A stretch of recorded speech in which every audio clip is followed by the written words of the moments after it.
হাড়ের ব্যথা, পেশির ব্যথা, শরীর ব্যথা, বিভিন্ন ধরনের ব্যথার ক্ষেত্রে দ্রুত কাজ করে থাকে পেয়ার ট্যাবলেটটি। আসসালামু আলাইকুম, শামস মেডিসিন টিপসে আপনাদের সবাইকে। আমি আবার চলে আসলাম আপনাদের মাঝে নতুন একটি টপিক নিয়ে। আজকে আমার টপিক হচ্ছে পেয়ার, যার জেনেরিক হচ্ছে কেট্রোলাক। এই ট্যাবলেটটি আমাদের শরীর ব্যথা, হাড়ের ব্যথা, পেশির ব্যথা, আঘাতের ব্যথা, যে কোনো ব্যথা দ্রুত ভালো করতে কাজ করে থাকে। সুতরাং টপিকটি শুরু করার পূর্বে আপনাদের কাছে আমার অনুরোধ, বন্ধুরা প্লিজ চ্যানেল সাবস্ক্রাইব করে বেল আইকনটি বাজিয়ে দিন, তাহলে পেয়ে যাবেন আমার নিত্য নতুন ভিডিও। এবং এই ভিডিওটি আপনার টাইমলাইন থেকে শেয়ার করে দিন, এর ফলে হয়তো আপনি উপকৃত হতে পারেন অথবা আপনার প্রিয় মানুষজন যারা এই ব্যথা সমস্যা ভুগছে তাদের উপকারে আসতে পারে। এবং যারা অলরেডি আমার চ্যানেলটি দেশ এবং প্রবাস থেকে সাবস্ক্রাইব করেছেন তাদেরকে জানাই অসংখ্য ধন্যবাদ। আবারও বলছি বন্ধুরা, চ্যানেলটি সাবস্ক্রাইব করে বেল আইকনটি বাজিয়ে দিন। চলুন বন্ধুরা, আমরা চলে যাই আমাদের মেন টপিকসে। পেয়ার ট্যাবলেট, যার মধ্যে রয়েছে কেটরোলাক। এটি একটি non steroidal anti inflammatory drugs, যা মাঝারি থেকে তীব্র ব্যথা উপশমের জন্য ব্যাপকভাবে ব্যবহার করা হয়। তাছাড়া এই ট্যাবলেটটি অস্ত্রোপচারের ব্যথা, দাঁতের ব্যথা, আঘাতের পরে তীব্র ব্যথা উপশমেও দ্রুত কাজ করে থাকে।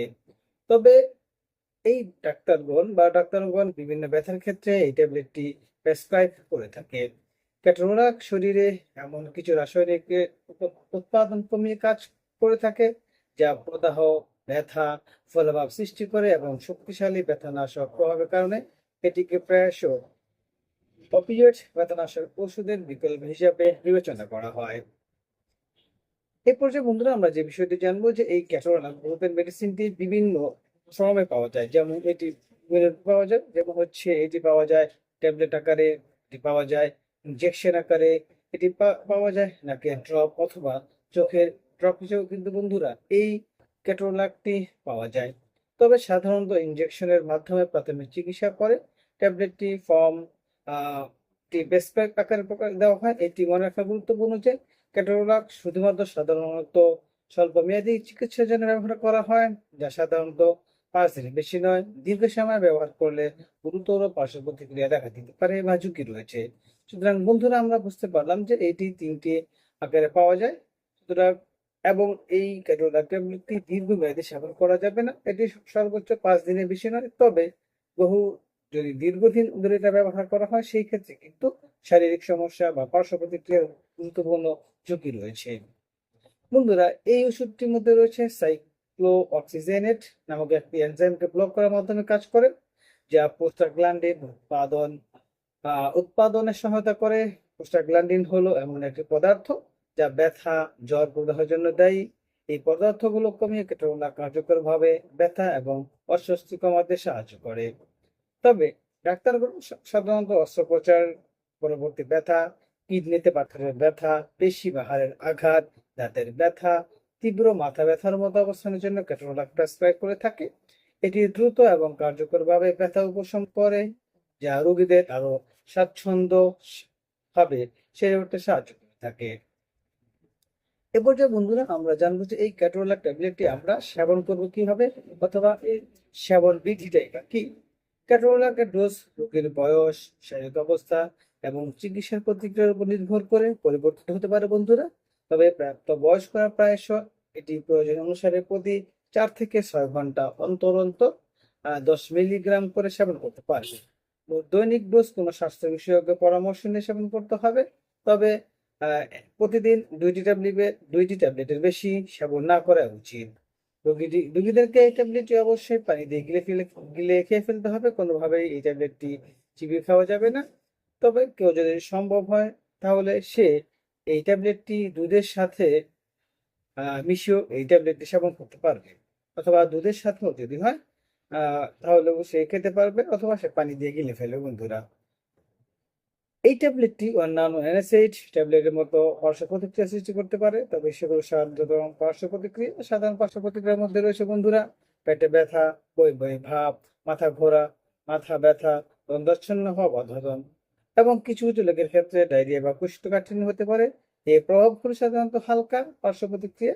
তবে যদি এ থেকে গুরুতর কোনো পার্শ্ব প্রতিক্রিয়া দেখা দেয় তাহলে অবশ্যই দ্রুত ডক্টরের সাথে পরামর্শ করে সেবন করতে হবে। তবে বন্ধুরা কিছু সতর্কতাও এই ট্যাবলেটের মধ্যে রয়েছে, যেমন যাদের সক্রিয় পাকস্থলী আলসার, গুরুতর কিডনি রোগ, রক্তক্ষরণজনিত সমস্যা আছে, অথবা এনএসএইচ এর প্রাকৃতিক প্রতি অ্যালার্জিক প্রতিক্রিয়ার ইতিহাস রয়েছে, তাদের জন্য এটি ব্যবহারের পরামর্শ দেওয়া হয় না। তাছাড়া গর্ভবতী মহিলা এবং বিশেষ করে ত্রৈমাসিকে ডাক্তারের নির্দিষ্ট পরামর্শ ছাড়া ক্যাটারোলাক ব্যবহার না করে উচিত বা বিরোধিতা করা উচিত। তো যে বন্ধুরা আমরা কথা বলছিলাম পেয়ার ট্যাবলেটটি নিয়ে, যার জেনেরিক হচ্ছে ক্যাটারোলাক। সুতরাং এই ক্যাটারোলাক গ্রুপের যে কোনো মেডিসিন আপনি সেবন করেন না কেন, সেটি আপনার ব্যথা দূর করতে দ্রুততার সহিত কাজ করবে থাকবে। সুতরাং বন্ধুরা আমরা বলতে পারি যে এই ক্যাটারোলাক ট্যাবলেটটি মাঝারি থেকে তীব্র ব্যথা স্বল্পমেয়াদী ব্যবস্থাপনার জন্য একটি কার্যকর ট্যাবলেট।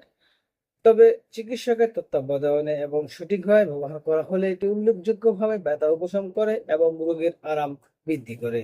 তবে এ সম্ভাব্য ঝুঁকি পার্শ্ব প্রতিক্রিয়ার কারণে এটি শুধুমাত্র নির্ধারিত সময়কালের জন্য ডক্টরের নির্দেশ অনুসারে আপনাকে সেবন করতে হবে।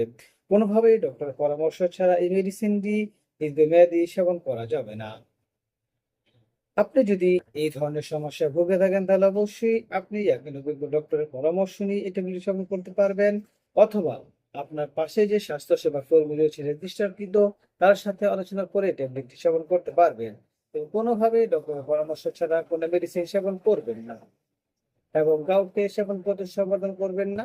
আমাদের এই চ্যানেলের মাধ্যমে শুধুমাত্র আমরা আপনাদেরকে আপনি কোন রোগের জন্য কোন মেডিসিনটি সেবন করবেন সেই সম্পর্কে বলা হয়। সুতরাং যে কোনো মেডিসিন সেবন করার পূর্বে অবশ্যই একজন অভিজ্ঞ ডক্টরের পরামর্শ নিন।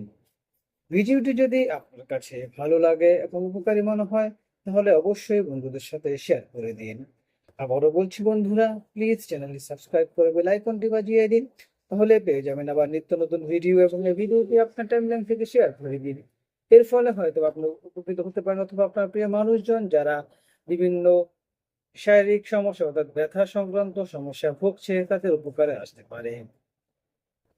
তাছাড়া আপনাদের যদি নির্দিষ্ট কোনো টপিকস থাকে, নির্দিষ্ট কোনো বিষয় জানতে চান, তাহলে অবশ্যই আমাদেরকে কমেন্টস করে জানান। আমরা আপনাদের সেই কমেন্টস অনুযায়ী আপনাদের জন্য সেই ধরনের ভিডিওটি নিয়ে আসবো। আজ এ পর্যন্তই। আগামীকালকে আবার কথা হবে নতুন কোনো টপিকসে। সেই পর্যন্ত সবাই সুস্থ থাকুন, ভালো থাকুন। শামস মেডিসিন টিপস চ্যানেলের সাথেই থাকুন। লাইক, কমেন্ট, শেয়ার করে আমাদেরকে পরবর্তী ভিডিও উৎসাহ প্রদান করুন, কারণ আপনাদের উৎসাহে আমাদেরকে সামনের দিকে এগিয়ে নিয়ে যেতে সাহায্য করে। তাছাড়া বন্ধুরা, ইদানিং অনেক গরম পড়ছে, সুতরাং সেদিকে খেয়াল রাখবেন। প্রচুর পরিমাণে পানি সেবন করবেন, তরল সেবন করবেন, অযথা বাইরে ঘোরাঘুরি করবেন না, এবং বাইরে গেলে অবশ্যই ছাতা নিয়ে বাইরে যাবেন, এবং বাসায় এসে প্রচুর পরিমাণ তরল পানি পান করবেন। সবার সুস্থতা কামনায় আজ এ পর্যন্তই।